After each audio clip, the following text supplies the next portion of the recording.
Single largest party म्हणून भाजपाला दाखवणं हा निश्चितपणे मला असं वाटतं की एक्झिट पोलचे फार प्रामाणिक प्रयत्न आहेत आणि मी सुद्धा स्वतः विचार करताना जेव्हा सिंगल लार्जेस्ट पार्टी म्हणून विचार करते त्यावेळेला निश्चितपणे भाजपाचा प्रयत्न किंवा भाजपाचं मायक्रो प्लॅनिंग याला मी दाद देते.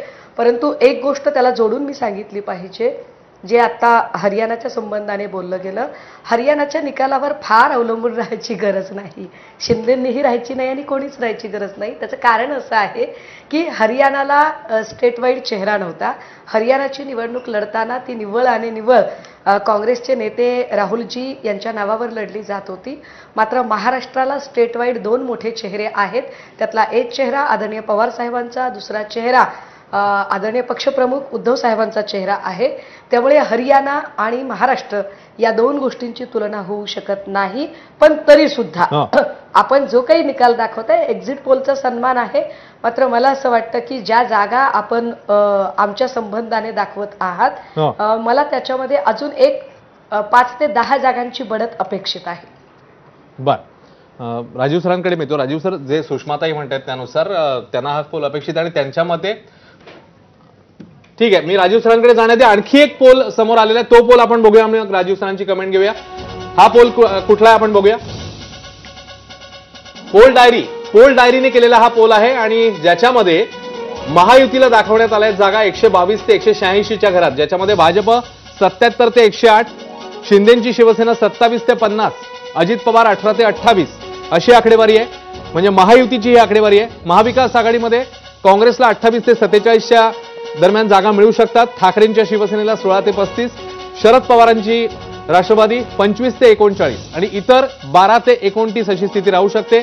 महायुती 122 ते 186 आणि मविया 69 ते 121. त्याच्यामुळे मगाशी दाखवलेला पोल आणि हा पोल, म्हणजे मगाशी तुम्ही खरं म्हणजे सगळे दोघंही बोललात खास करून की नेक अँड नेक फाईटच हे 2 पोल निदर्शक आहेत. कारण एक म्हणतोय महायुती, दुसरा म्हणतोय मविया. नाही, पण अश्विन, याच्यामध्ये पोल डायरीचा जो सर्वे आहे त्याच्यामध्ये 122 ते 186 म्हणजे त्याच्यामध्ये जवळपास 60 पेक्षा जास्त जागांचं अंतर आहे आणि त्यामुळे त्याचा आपल्याला मध्य काढावा लागेल आणि मग त्याच्यावरून आडाखे बांधायला लागतील. तर त्यामुळं स्पष्ट आहे की एक्झिट पोल करणाऱ्यांना सुद्धा जेव्हा शाश्वती नाहीये की काय होतं आणि त्या आकड्यांवर त्यांना जेव्हा ठाम राहता येत नाहीये तेव्हा अशा प्रकारचे आकडे येतात.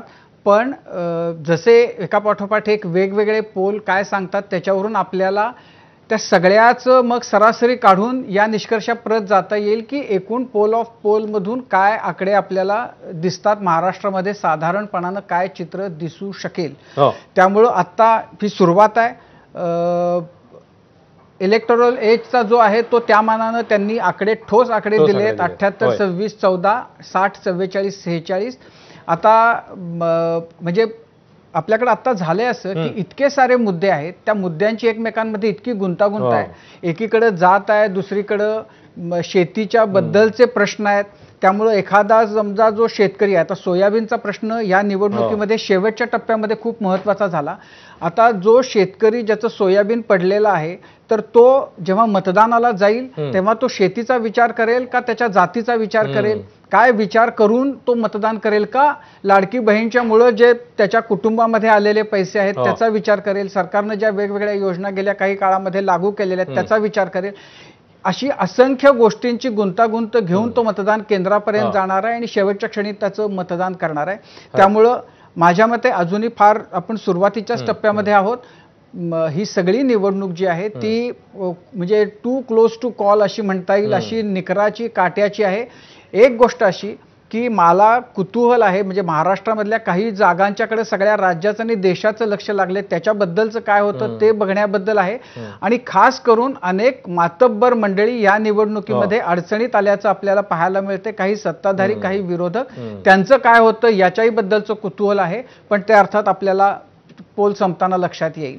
खरंय. त्यामुळे बिग फाईट मध्ये काय होणार जसं राजीव सर म्हणतात ते आपल्याला बघायचंच आहे. मात्र आणखी एक पोल समोर आलेला आहे चाणक्यचा. चाणक्यच्या पोलची आकडेवारी काय सांगते ती बघूया आणि मग पुढे जाऊया. चाणक्य स्ट्रॅटेजीज, ज्यांनी महायुतीच्या बाजूने कौल दिलाय, 152 ते 160 महायुती, 90+ भाजप जाईल असा त्यांचा अंदाज आहे.